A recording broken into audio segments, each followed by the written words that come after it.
Olá para todos! Hoje eu vim falar um pouquinho sobre a pedagogia e a espiritualidade. O que eu quero dizer com isso?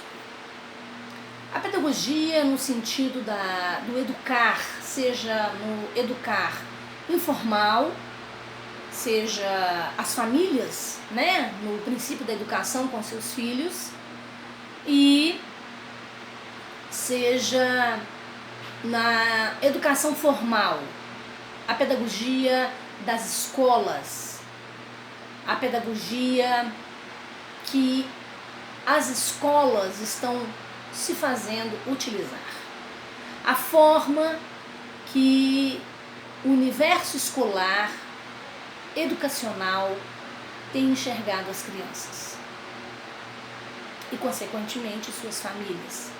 Mas por que eu falo crianças? Nós estamos numa época, primeiro, é lógico que todos sabem, a criança não é a mesma de 10 anos atrás, nem da nossa época, ou seja, década de 70.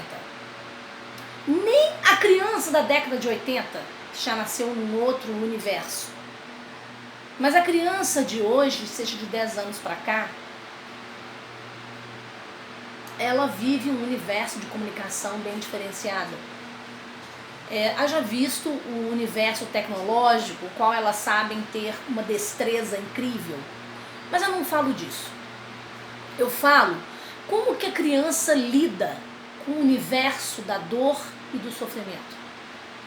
Como a criança lida com parentes, ou coleguinhas ou amigos que possuem deficiências físicas, psicológicas, mentais.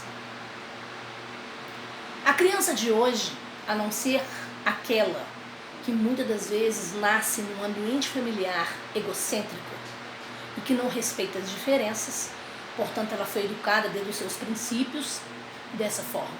Mas mesmo essa, ela é curiosa para compreender o diferente.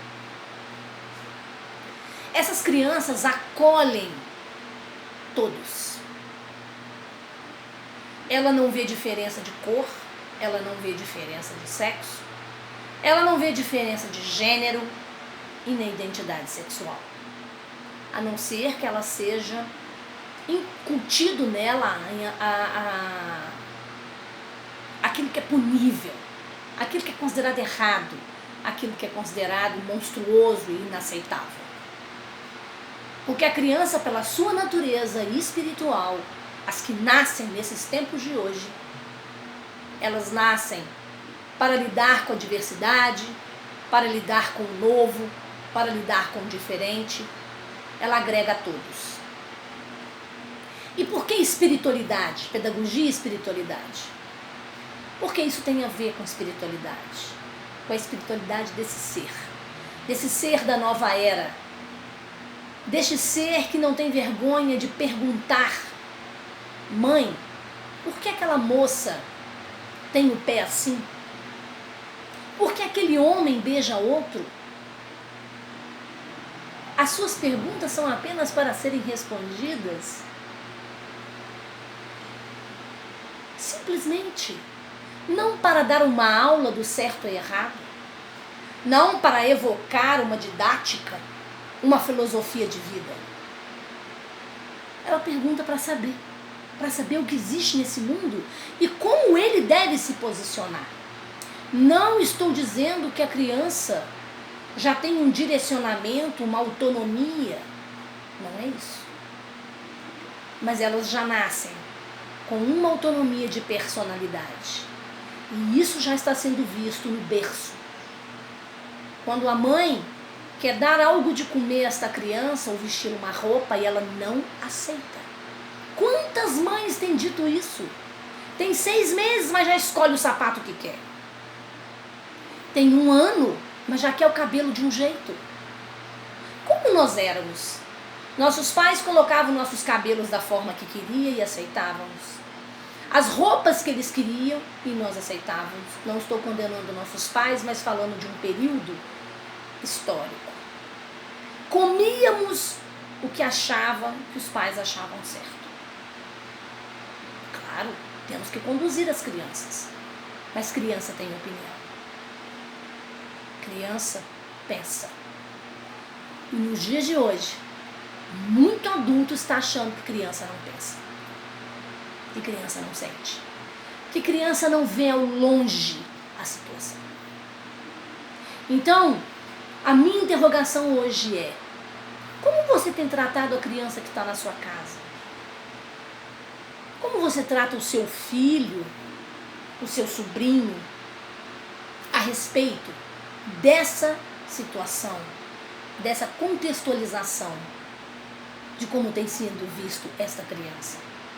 Aí na escola, professores, educadores, psicólogos, diretores, como vocês têm enxergado esta criança e como a têm tratado?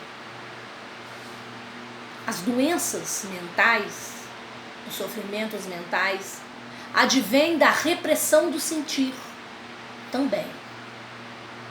Advém do ser reprimido nas suas emoções. Que é coisa mais dolorida, por exemplo, para um autista não poder manifestar o jeito que ele reconhece a vida? Seja com as suas estereotipias, seja com o seu grito, de alguma forma esse ser tem que manifestar. Então vamos entender que as escolas de hoje têm que começar a mudar para ontem, porque os seres não são os mesmos e eles vieram para ficar. E para mudar, adultos, vamos aprender com essas crianças. Político, não as use para a sua demanda de poder. Filósofos, não a utilize para seu discurso de ganho. Países, saiba encaminhar estes seres, eles são os futuros da nação do planeta, para cuidar do que estamos deixando e muitas das vezes mal. Um beijo, muita luz, namastê.